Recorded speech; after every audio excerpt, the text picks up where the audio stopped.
Present Problem in Indian Currency by Ambedkar. Part 1. The Great European War was the most abnormal event within living memory. During its disastrous course, it touched nothing which it did not upset.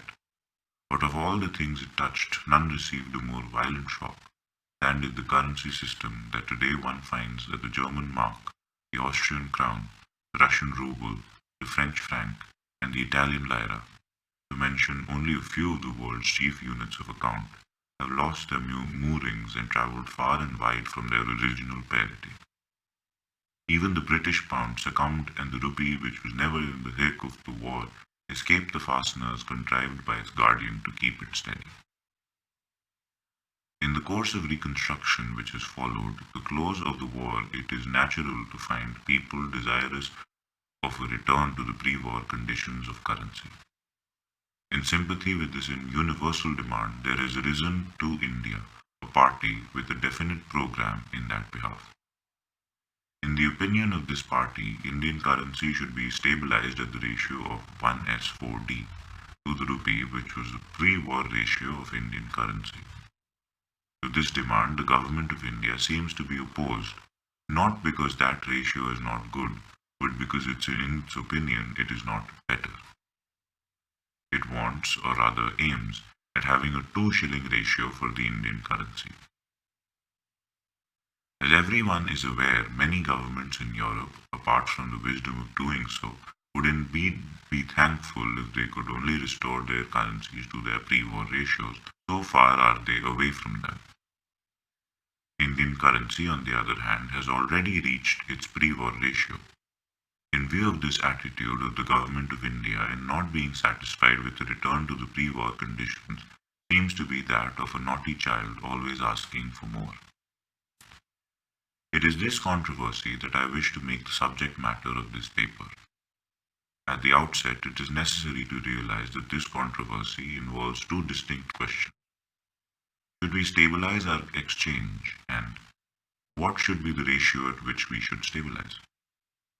These two questions are distinct questions, but when one reads what the two parties have to say, one sees that neither the government nor its opponents have made it clear whether their aim is to alter the worth of our account, i.e. to put a new value on it, or to stabilize it at its existing value.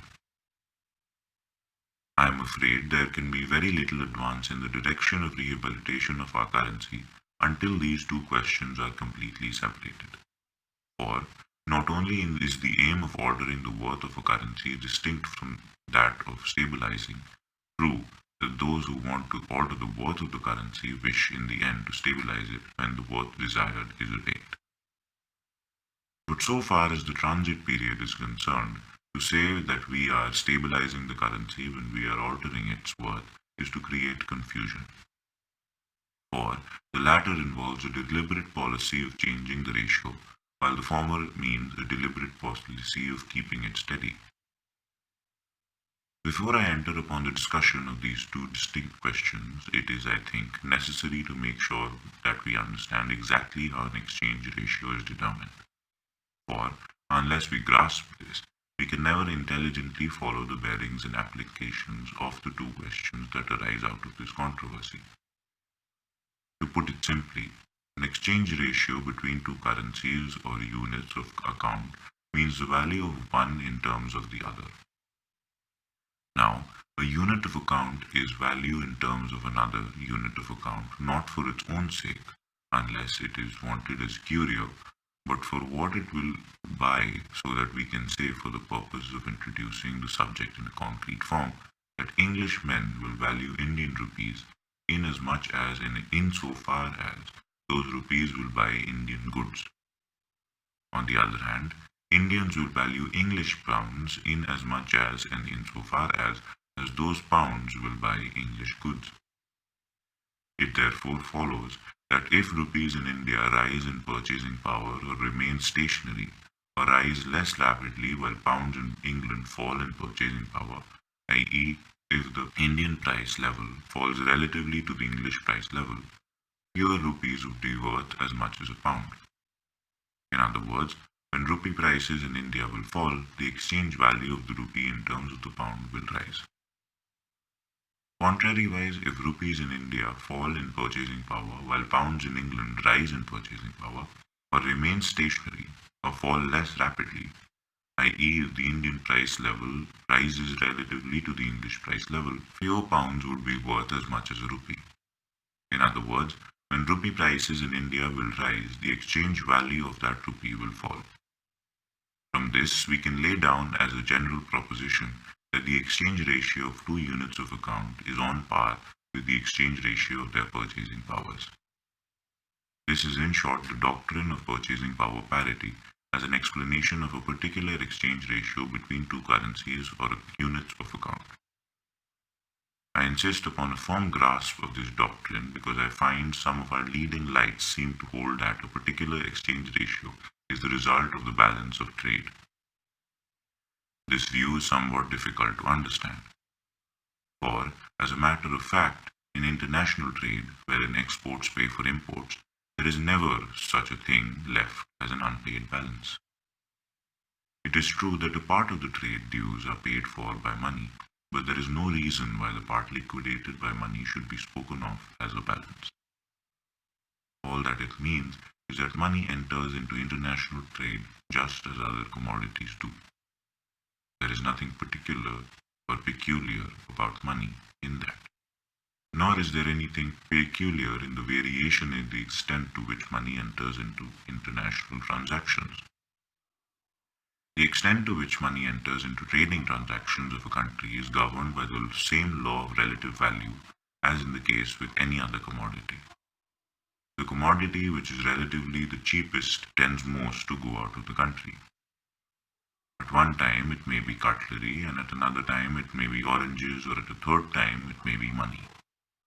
If no one speaks, as one may very well do, of a balance of trade in terms of cutlery or oranges, when after a stage of normal equilibrium more of them go out of the country than they did before, there is neither rhyme nor reason in speaking of a balance of trade in terms of money, when after a stage of normal equilibrium more money goes out of the country than it did before. This usage is, however, pardonable as being harmless survival of the mercantilist taste. But what is grossly absurd and foolish is the view that the exchange ratio of a unit of account is determined not by its purchasing power, but by the balance of trade. This view is a pure inversion of cause and effect. It is true that a fall in the exchange value is accompanied by an adverse balance of trade and a rise in the exchange value by a favorable balance of trade.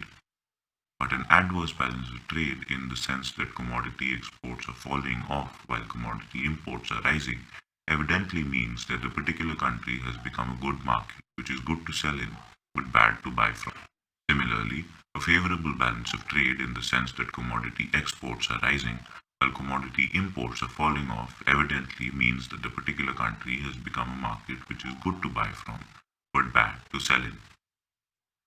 Now, a market is good to sell in but bad to buy from, typified by the case of a fall in the exchange value accompanied by an adverse balance of trade, when the level of prices ruling in that market is higher than the level of prices ruling outside it. In the same way, a market is good to buy from but bad to sell in, typified by the case of a rise in the exchange values accompanied by a favorable balance of trade, and the level of pricing ruling in that market is lower than the level of prices ruling outside.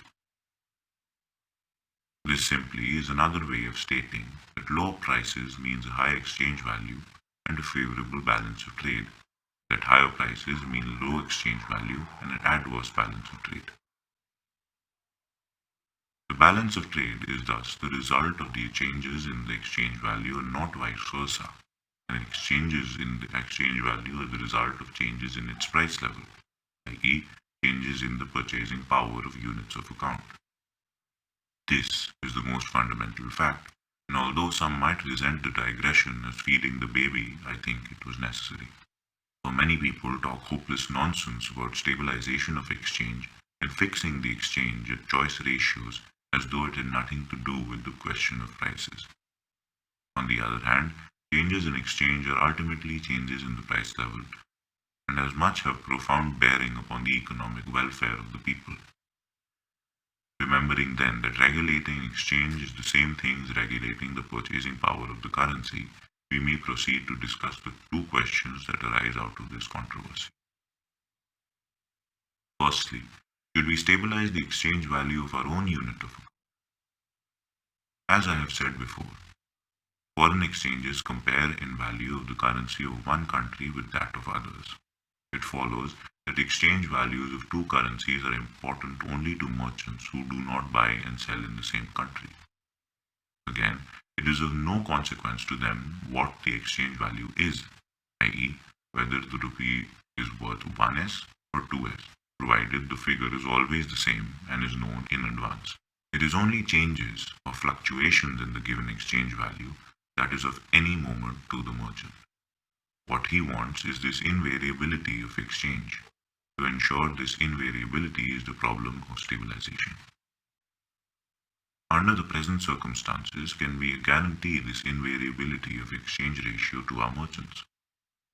To answer this question, we must recall the basic conception of the purchasing power parity as an explanation of the exchange ratio.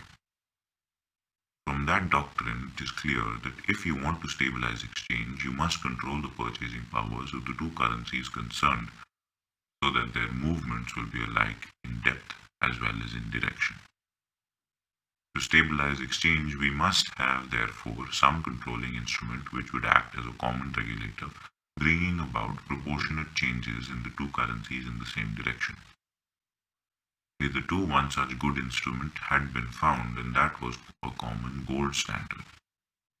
That standard has now been destroyed all over the world except in the United States. Consequently, an automatic stable exchange on the basis of a gold standard is impossible for the present, except with the United States. As regards countries which are on a paper basis, stabilization of exchange can be secured only on two terms. 1. Since we cannot control the currencies of other countries, we must be prepared to manipulate our currency in sympathy with theirs and be ready to appreciate it when they depreciate theirs. 2. Without manipulating the whole of our currency, we should be prepared to sell and buy foreign exchange at a fixed ratio. Both these projects for securing invariability of exchange must, I think, be rejected as injurious as well as hazardous. There is no doubt that stabilization will promote, as nothing else can, the revival of international credit and the movement of capital to where it is most required. One of the most vital parts of pre-war organization would thereby be restored, and an element of uncertainty would vanish. Markets given up as lost would be again nursed, which would give an impetus to trade and interest rate. But there is no doubt that the benefit to be derived will not be worth the cost involved.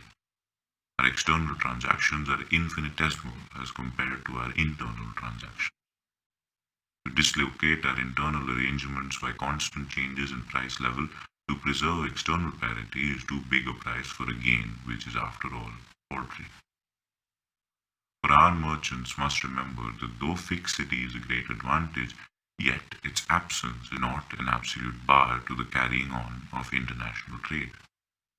We have an instance of this in the history of our own currency. For 2 full decades between 1872 to 1892, there were the greatest oscillations in Indian currency. Then, as now, our merchants did clamor against the instability of exchange being a hindrance to trade.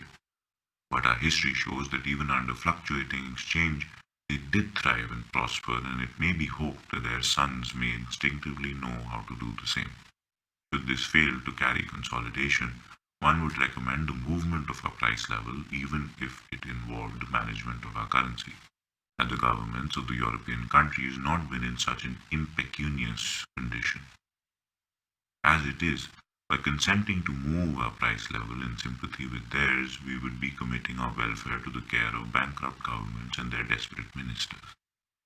A currency which is managed on a basis approved by science would no doubt do the best.